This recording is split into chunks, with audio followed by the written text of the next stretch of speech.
23 अगस्त को 30 किलोमीटर की हाइट से वो लैंडर नीचे उतरने का प्रयास करेगा। तो और उसकी जो वेलोसिटी होगी 30 किलोमीटर की हाइट पे, वो लगभग 1.68 किलोमीटर पर सेकंड, जो काफी गति मानी जाती है, स्पीड मानी जाती है, उससे वो नीचे की ओर प्रयाण करेगा। और जैसा कि आपको पता है, चंद्र का जो गुरुत्वाकर्षण है वो उसको नीचे की ओर खींचेगा।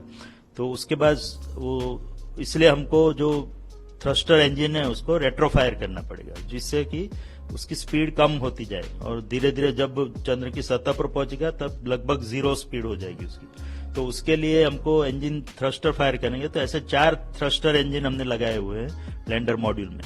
तो पहले 30 किलोमीटर से वो 7.5 किलोमीटर पे आएगा, वहां से 6.8 किलोमीटर पे आएगा। उसके बाद वो 2 इंजन हम बंद कर देंगे और फिर 2 इंजन से ही नीचे की ओर प्रयाण करेगा। जो 2 इंजन उसको रिवर्स थ्रस्ट देंगे, जिसके कारण जैसे कि मैंने बताया, जब 30 किलोमीटर पे था उसकी गति 1.68 किलोमीटर पर सेकंड थी, वो 6.8 किलोमीटर तक आते आते 350 मीटर पर सेकंड तक हो जाएगी, यानी कि 4 गुना कम हो जाएगी। उसी तरह वो 6.8 किलोमीटर से फिर 800 मीटर तक आएगा और तब लगभग उसकी स्पीड जो है वो 0 मीटर पर सेकंड जैसी हो जाएगी। और उसके बाद सीधे 150 मीटर तक नीचे प्रयाण करेगा, जिसको वर्टिकल डिसेंट बोलते हैं।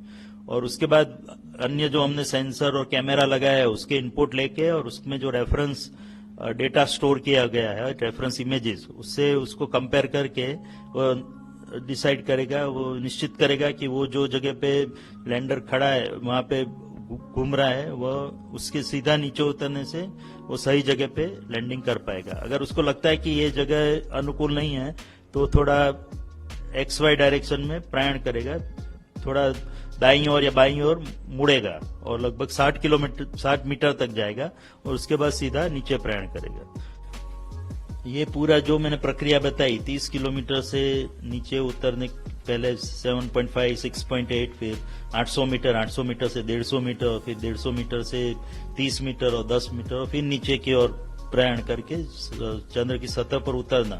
तो ये पूरा उसमें उसकी स्पीड रिड्यूस करते करते जो समय निकलेगा वो लगभग 17 मिनट और 21 सेकंड तक होगा, जो मिनिमम टाइम है। और जो मैक्सिमम टाइम है, जैसे कि मैंने बताया, थोड़ा खिसक के उतरना पड़ेगा तो 17 मिनट और 32 सेकंड लगेंगे।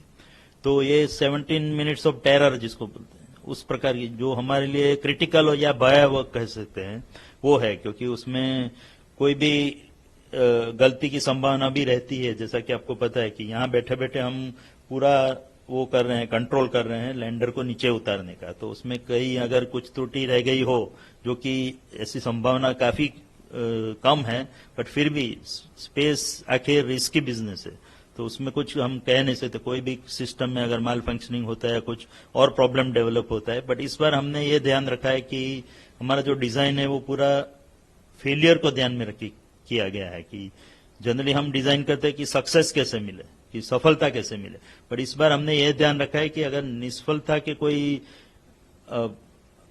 संभावना रहती है तो उसको कैसे ओवरकम किया जाए, उसको कैसे पार करके हम फिर भी सफल हो पाए।